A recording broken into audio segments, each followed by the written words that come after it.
তো নাস্তিক বলল যে আমার জীবনের একটি ঘটনা আছে। আমি আমার বন্ধু বান্ধবকে নিয়ে একবার নৌকা ভ্রমণে গেলাম, লক্ষ্য করে শুনেন। তো সাগরে নৌকা ভ্রমণে গেলাম, নৌকার প্রচন্ড ঢেউয়ের কারণে নৌকা ডুবে গেল, সাথী সঙ্গী সব হারিয়ে গেল, আমি একা হয়ে পড়লাম। এবার আমি কিভাবে বাঁচি?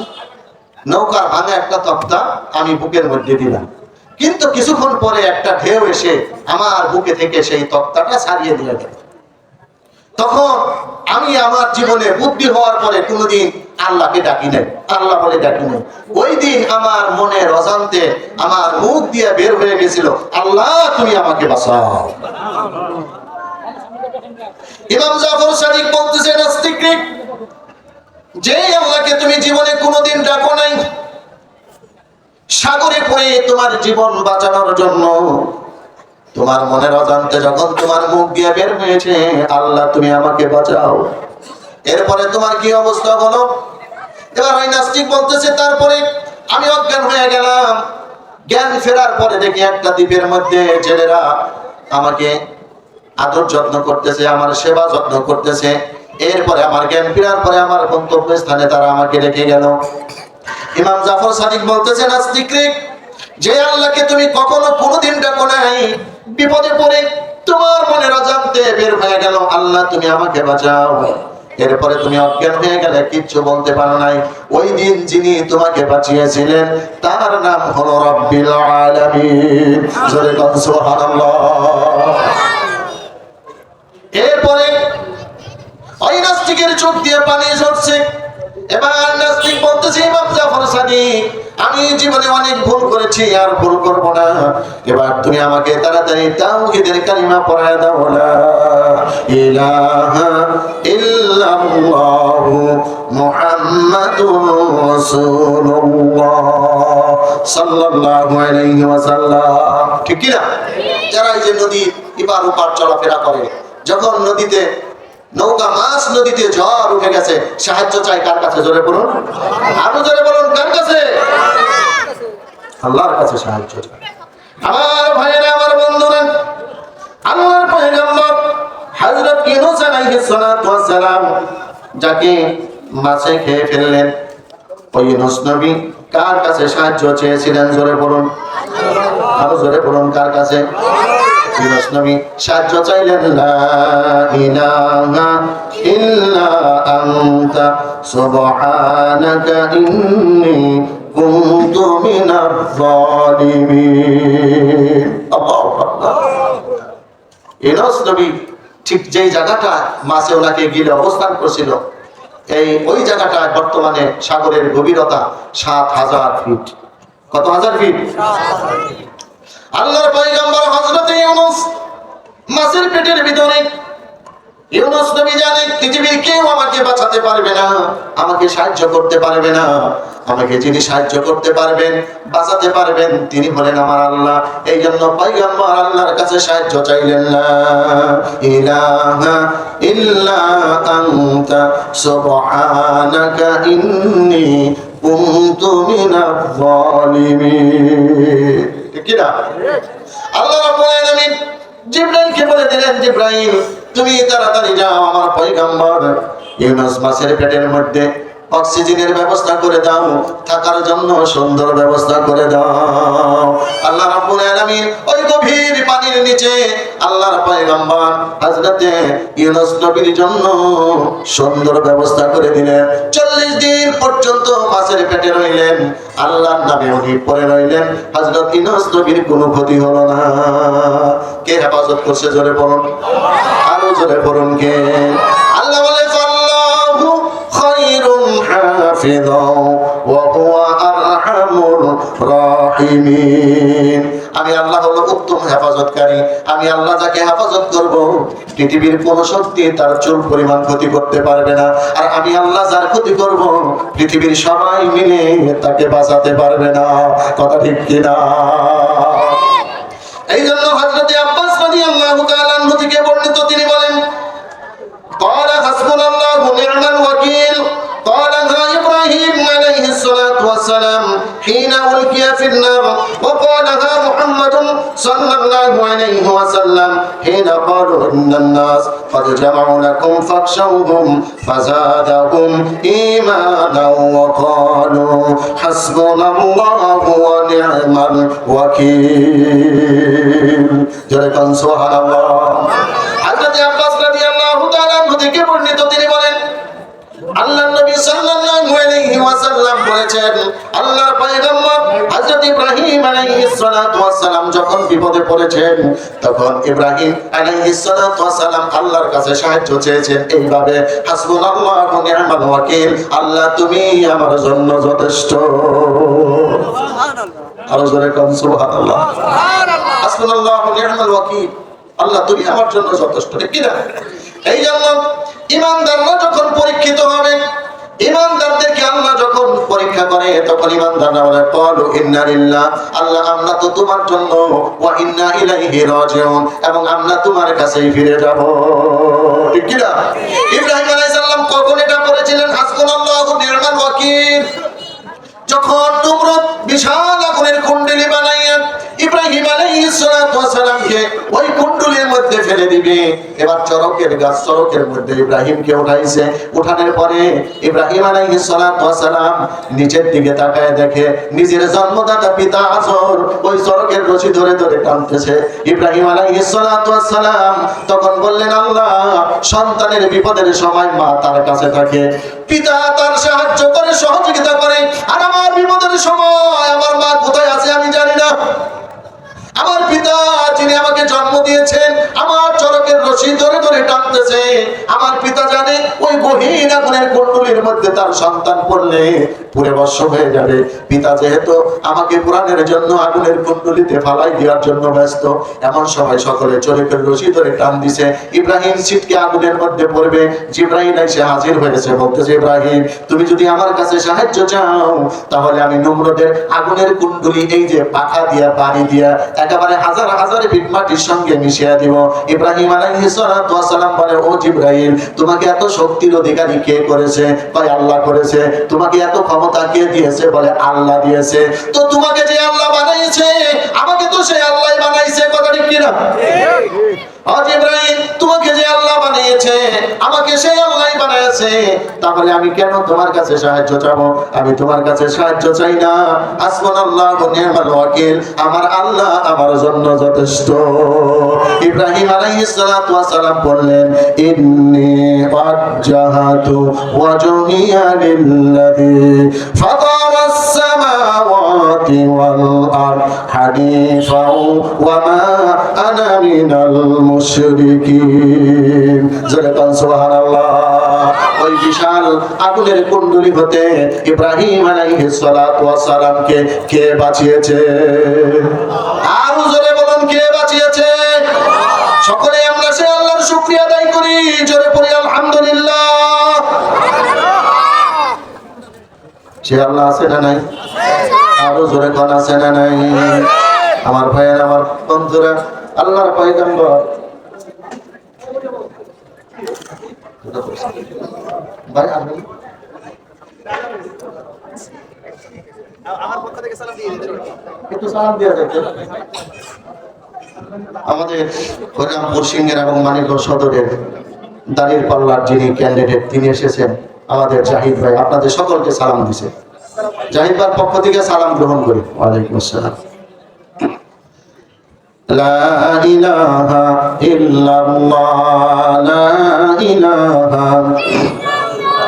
লা ইলাহা লা ইলাহা ইল্লাল্লাহ মুহাম্মাদুর রাসূলুল্লাহ সাল্লাল্লাহু আলাইহি ওয়াসাল্লাম আমার ভাইরা আমার বন্ধুরা সেই আল্লাহ আছেন নাই আল্লাহর পয়গম্বর হযরত মুসা যখন খুব ছোট্ট শিশু মা প্রসব করেছে এবার মুসার চেহারার দিকে তাকায় তাকায় কান্দে আর বলে আল্লাহ হযরত মুসা আলাইহিস সালাম খুব সুন্দর সুস্বাস্থ্যের অধিকারী ছিলেন মুসার মা মুসাকে কোলে নিয়ে চোখের পানি ছেড়ে ছেড়ে কান্দে আর বলে আল্লাহ যদি ফিরআউনের লোক জানতে পারে এক্ষুনি আমার কলিজার টুকরা সন্তানকে হত্যা করবে সন্তানের প্রতি মায়ের দরদ কম না বেশি আরো জোরে পাবে আস্তে হয়ে গেল, কম না বেশি?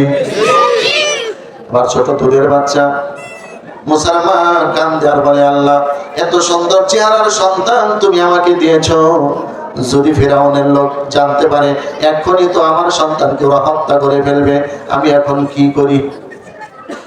আল্লাহ রাব্বুল আলামিন মুসার মাকে বলতেছে, মুসার মা চিন্তা করো না, মূসাকে হত্যা করার জন্য মিশরে হাজার হাজার শিশুকে ফেরাউন হত্যা করেছে, যেহেতু ওর থেকে আমি মূসাকে বাঁচিয়েছি, এবার আমি আল্লাহ মূসাকে হেফাজত করব।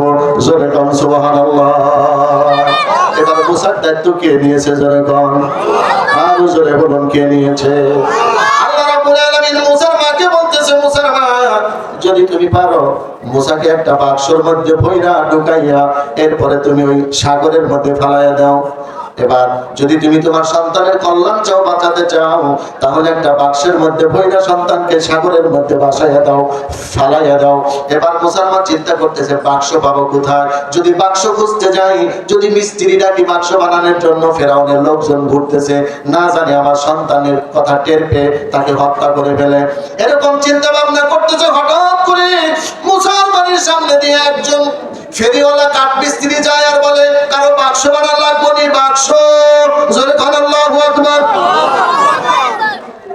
এবার মুসলমান ওই ফেরিওয়ালাকে ডাক দিয়েছে, এই মিস্ত্রি আমার বাড়ি আসো, আমার একটি বাক্স বানানো লাগবে। এবার বলতেছে, মুসলমান তোমার কেমন বাক্স বানানো লাগবে? ওই মিস্ত্রি ওয়াটার প্রুফ একটা বাক্স বানাই দিবে, যাতে অক্সিজেনের কোনো অভাব না থাকে, এরকম একটা বাক্স আমার বড় প্রয়োজন। এবার বলতেছে, ঠিক আছে, তুমি আমাকে একটু পানির ব্যবস্থা করে দাও, কারণ আমি একটু আমার হাতের বাতালটা দাঁড় দিয়ে নেই। কাঠমিস্ত্রি আছে না? কথা বলেন, কাঠমিস্ত্রি আছে না? এক মাস বাড়িতে বসে খাবে, তবুর হাতের বাটাল দাঁড় দিবে না, কথা ঠিক কিনা? কাজ ঠিক হইলে ওই বাড়িওয়ালার বাড়ি গিয়ে তারপরে দাঁড়াবে, কথা ঠিক নেবে? ঠিক। এইবার মুসলমান বলতেছে, ঠিক আছে বাবা, একটু অপেক্ষা করো, আমি পানি নিয়ে আসি। মুসলমান পানি আনতে গেলেন। ওটা তো বাংলাদেশ না, জীবনে চাপ দিলেই পানি ভরবে, কুয়ার থেকে পানি উঠাইবে, নদীতে যাইবেন পানি, খাল বিলে পানি, আপনার বাড়ির নল ডোবার ভিতরে পানি, মাইটারে পানি, পুকুরে পানি। আমার ভাইয়েরা, আমার বন্ধুরা, বাংলাদেশের পানি যেখানে সেখানে পাওয়া যায়, মধ্যপ্রাচ্যে যেখানে সেখানে পানি পাওয়া যায় না। যারা আছিলেন কথা বলেন ঠিক কিনা? ওই যে সাগর, এখানে আপনি হাজার হাজার ফিট নিচে যাইবেন, কোনো পানি নাই, নিচে শুধু পাথর আর পাথর, পানির কোনো কারবারই নেই, কথা ঠিক কিনা? পানি কিনে খাওয়া লাগে। যদি আমাদের দেশে পানি কিনে খাওয়া লাগতো, আমাদের কি অবস্থা হতো চিন্তা করেন। বাংলাদেশ এত সুন্দর দেশ, এই দেশে আমাদের জন্ম হয়েছে, এর জন্য শুকরিয়া আদায় করি, সকলেই বলি আলহামদুলিল্লাহ। এবার মুসলমান দূরে থেকে পানি আনতে আনতে এবার মিস্ত্রির বাক্স বানানো শেষ, আইসা থেকে কমপ্লিট বাক্স হয়ে গেছে। এবার মিস্ত্রি বলে, মুসলমান তাকায় দেখো বাক্সটা তোমার পছন্দ হয়েছে নি? এবার মুসলমান বলে, হ্যাঁ মিস্ত্রি, কেমন সুন্দর বাক্স তুমি তৈরি করেছো, মনের মতো বাক্স তুমি তৈরি করেছো। এবার বলো তোমার এটার মজুরি দেওয়া লাগবে কত? মিস্ত্রি বলতেছে, মুসলমান কোনো মজুরি দেওয়া লাগবে না। এবার বলতেছে, কেন মজুরি দেওয়া লাগবে না? কয়, নতুন নতুন মিস্ত্রি হয়েছি, ফুল মিস্ত্রি হইলে তখন তুমি মজুরি দিও। এইবার বলতেছে, ঠিক আছে, যেহেতু তুমি মজুরি দিবে না, সেহেতু আমার বাড়ি চলো, না খেয়ে তোমাকে যেতে দিব না। এবার মিস্ত্রি বলতেছে, মুসলমান আমার মজুরিও লাগে না, আমার খাবারও লাগে না। মুসলমান বলতেছে, কেমন মিস্ত্রি তুমি, মজুরিও লাগে না, খাবারও লাগে না? ও মিস্ত্রি, তোমার পরিচয় না দিলে আমি তোমাকে যেতে দিব না, ছাড়বো না। এবার মিস্ত্রি বলতেছে, মুসলমান আমি দুনিয়ার কোন সাধারণ মিস্ত্রি নই, আমি হইছি আমার আল্লাহর মিস্ত্রি। জোরে বল সুবহানাল্লাহ। ও মুসলমান, আমি হইছি আল্লাহর মিস্ত্রি, আমাকে আল্লাহ পাঠিয়েছে তোমার মূসাকে হেফাজত করার জন্য, তোমার মূসাকে রক্ষা করার জন্য। আর দেরি করো না, তাড়াতাড়ি এই বাক্সের মধ্যে ঢুকায়া তোমার মূসাকে তাড়াতাড়ি তুমি সাগরের মধ্যে ফালাইয়া দাও। আমার ভাইয়েরা, আমার বন্ধুরা, বাক্সের মধ্যে ঢুকায়া মূসাকে ফালাই দিলেন। ওই সাগর থেকে মূসার শত্রু ফিরাউন তাকে তুলে নিয়ে গেল। এবার যিনি মারার জন্য ফিরাউনকে ব্যস্ত ছিল, এবার ফিরাউন ওই মূসাকে বাঁচানোর জন্য পাগল হয়ে গেছে, কথা বলেন ঠিক কিনা? সাগর থেকে উঠে এবার ফেরাউনের স্ত্রী আসিয়া যখন মূসাকে করে নিয়েছে, মূসা কান্দে। এবার ফেরাউন বলে, পোলাটা কান্দে কেন?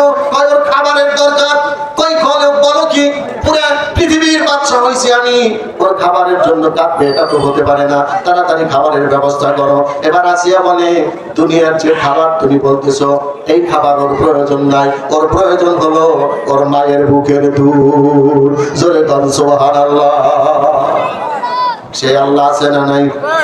আরো জোরে কর। একটু আগে যিনি মূসাকে মারার জন্য এত ব্যস্ত, তিনি আবার মুহূর্তের মধ্যে মূসাকে বাঁচানোর জন্য পাগল পারা। জোরে বল সুবহানাল্লাহ। আমার ভাইরা, আমার বন্ধুরা, তেমনি করে আল্লাহর পয়গম্বর হযরত ইউসুফ আলাইহিস সালাতু ওয়াস সালাম ভাইরা শত্রুতা করে তাকে মারার জন্য কুয়ার মধ্যে ফেলাইলেন। ওই কুয়াই থেকে আল্লাহর পয়গম্বর ইউসুফকে কে হেফাজত করছে? জোরে কর। আর জোরে কর কে? আল্লাহর পয়গম্বর ইউসুফকে যখন কুয়ার মধ্যে ফেলায় দেয়, ইউসুফ নবী যখন কুয়ার পানির কাছাকাছি হয়, আমার আল্লাহ জিবরাইলকে ডেকে বলে, জিবরাইল তাড়াতাড়ি যা, আমার পয়গম্বর ইউসুফ ছোট্ট মানুষ, আর যে কুয়ার মধ্যে ফেলতেছে, এই কুয়ার মধ্যে অনেক সাপ বিচ্ছু আছে, এই কুয়ার মধ্যে ভয়ঙ্কর কিছু প্রাণী আছে। ইউসুফ নবী যদি কুয়ার মধ্যে পড়ে যায় ভয় পাবে, আমার পয়গম্বরের কষ্ট হবে। পানিতে পড়ার আগেই পয়গম্বর ইউসুফকে হেফাজত করো। জোরে বল সুবহানাল্লাহ। ছোট সময় আমরা ইউসুফ নবীর গজল শুনছেন না? আপনারা শুনছেন না ছোট সময়? ইউসুফেরই 10 ভাই মিলিয়া ইউসুফকে কুয়াতে দিলেন ফেলিয়া। ইউসুফেরই 10 ভাই মিলিয়া ইউসুফকে কুয়াতে দিলেন ফেলিয়া। যত ছিল সাপ বিচ্ছু কুয়াতে রহমত করিলেন আল্লাহ ইউসুফকে। আল্লাহু আকবার। এত কষ্ট দিলেন আল্লাহ যাহাকে, মিশরের বাদশাহী দিলেন আল্লাহ তাহাকে। লা ইলাহা লা ইলাহা লা ইলাহা লা ইলাহা ইল্লাল্লাহু মুহাম্মাদুর রাসূলুল্লাহ সাল্লাল্লাহু আলাইহি ওয়াসাল্লাম। যে হাদিসটি আমি তেলাওয়াত করেছি, আল্লাহর নবী বলছে যে ইব্রাহিম আলাইহিস সালাম আল্লাহর কাছে সাহায্য চেয়েছে, আর আমার উম্মতেরা যখন বিপদে পড়বে তারাও তার কাছে সাহায্য চাবে। আরো জোরে বলেন, কার কাছে? বিপদে আপদে কাকে ডাকবো? ঠিক আছে, অসুস্থ হয়েছেন আল্লাহকে ডাকেন, অভাবে পড়েছেন আল্লাহকে ডাকেন, বিপদে পড়েছেন আল্লাহকে ডাকেন, অন্যায় করেছেন, পাপ করেছেন, আল্লাহর কাছে ডাকেন। আল্লাহ বান্দাকে বলে, বান্দা মানুষের কাছে চাইবা মানুষ বেজার হবে, আর আমার কাছে চাইলে আমি খুশি হব। জয় বল সুবহানাল্লাহ। আমাদের যিনি প্রধান অতিথি, তিনি একটু সময় চাচ্ছে। হ্যাঁ, আমি সময় দিচ্ছি।